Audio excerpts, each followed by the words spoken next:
Today I'm going to tell you the truth behind the death of a famous person.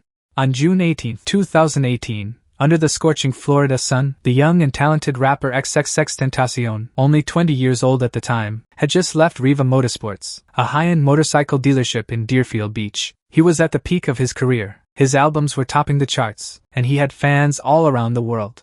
That day, he was driving his luxurious black BMW i8, with a Louis Vuitton bag beside him containing about $50,000 in cash. Just as he started the engine to leave the parking lot, a dark-colored SUV suddenly blocked his car. Two masked men jumped out, guns in hand, shouting at him to hand over the money. A few bystanders could do nothing but watch in fear. Gunshots rang out, and XXXTentacion collapsed on the spot. The robbers snatched the bag and quickly fled in their vehicle. Police and paramedics rushed to the scene and took him to Broward Health North Hospital, but all efforts were in vain. XXXTentacion was pronounced dead. News of his death spread like wildfire, shocking the online community. Fans gathered at the scene to mourn him. The investigation lasted for months, and police identified 4 suspects: Dedrick Devonshire Williams, the driver of the SUV, gunman Trayvon Newsome and Michael Boatwright, and an accomplice named Robert Allen. In 2023, the court sentenced Michael Boatwright, Trayvon Newsome, and Dedrick Williams to life imprisonment without parole.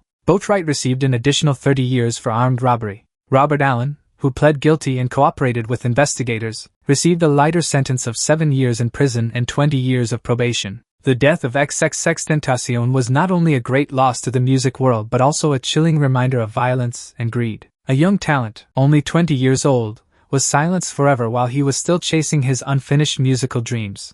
On the morning of January 26, 2020, the sky over Los Angeles was covered in thick fog. Kobe Bryant, the NBA basketball legend, along with his 13-year-old daughter Gianna and 7 others, were on their way to a game at his sports academy. Instead of driving, they chose to travel in a Sikorsky S-76B helicopter, a familiar mode of transport Kobe often used to save time and avoid traffic. The helicopter took off from John Wayne Airport at 9:06 a.m. Inside the cabin, the atmosphere was relaxed as everyone chatted about the upcoming game, but outside, the weather was rapidly worsening. The fog was so dense that police helicopters were grounded that day. Despite the danger, pilot Arizel Bryant decided to continue the flight.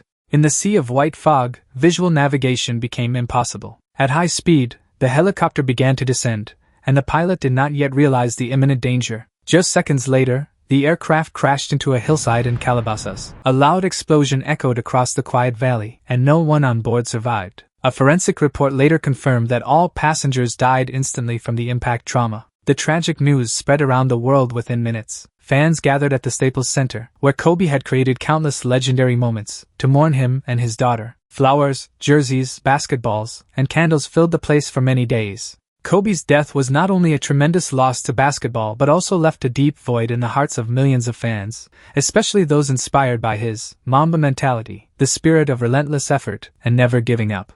In Phoenix, Arizona, Muhamad Ali, the greatest boxing champion in the world, was admitted to the hospital with breathing difficulties. The Parkinson's disease he had carried for more than 30 years had left his voice trembling and his steps unsteady, yet his warrior spirit never faded. In the hospital room, surrounded by family and loved ones, doctors discovered he was suffering from a severe infection that quickly progressed into septic shock. The boxing legend who once defeated the greatest fighters in the world was now battling an invisible enemy within his own body. That night, the ventilator continued to work steadily, but Ali's heartbeat grew weaker and weaker. He could no longer speak, but his eyes still seemed to want to convey something. At the age of 74, after thousands of punches, hundreds of matches, and a lifetime of courageous battles, Muhammad Ali entered his final fight. In the early hours of June 3, 2016, the heart of the great legend stopped beating. He passed away peacefully, leaving behind not only championship titles, but also an eternal symbol of courage, faith, and unyielding determination. People even joke that Ali never lost to anyone, not even to death itself. He simply chose the moment to finally rest.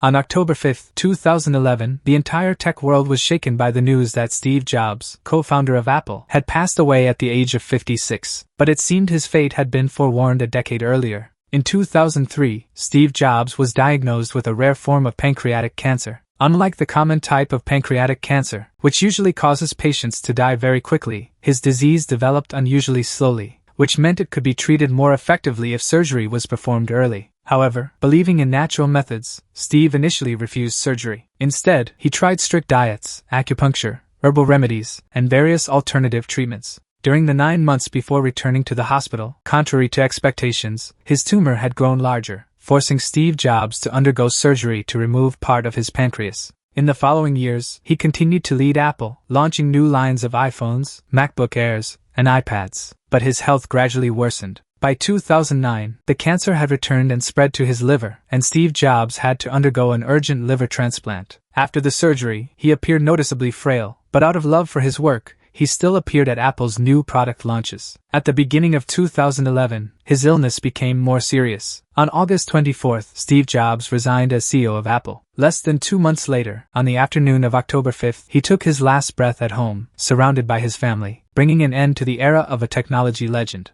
Michael Jackson, the legendary icon of world music. He was diligently rehearsing for his major comeback concert series, This Is It, in London. The show was set to begin in just over 3 weeks. But behind the scenes, Michael was fighting another battle. He had been suffering from chronic insomnia, which severely weakened his health. That night, Michael entrusted his well-being to his personal physician, Conrad Murray, in hopes of finding peaceful sleep.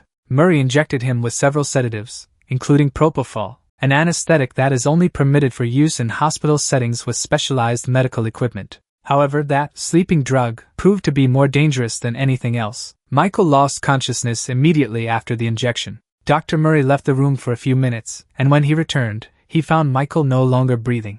CPR was performed right away, and 911 was called, but it all seemed too late. Although he was rushed to the hospital, doctors confirmed that Michael had died at 2:26 p.m. The cause of death was acute intoxication from propofol combined with benzodiazepines, creating a powerful central nervous system depressant that led to his passing. The lengthy investigation eventually resulted in Dr. Murray being convicted of involuntary manslaughter due to negligence. In 2011, he was sentenced to 4 years in prison, but was released after just over 2 years because of prison overcrowding.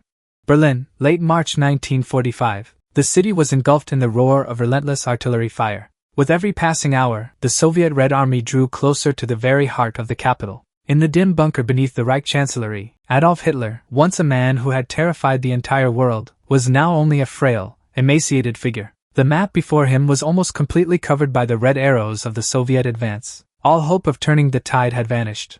Hitler refused to leave Berlin. He told those who remained with him, "I will not allow myself to be captured alive. I will not share Mussolini's fate." What did Hitler mean? Mussolini was the fascist leader of Italy. He was captured by his own people, executed, and his corpse was hung upside down in the streets of Milan. His body was pelted with stones, spat on, and cursed at. It was regarded as a profound humiliation. On April 29, he married his longtime lover Eva Braun inside the bunker.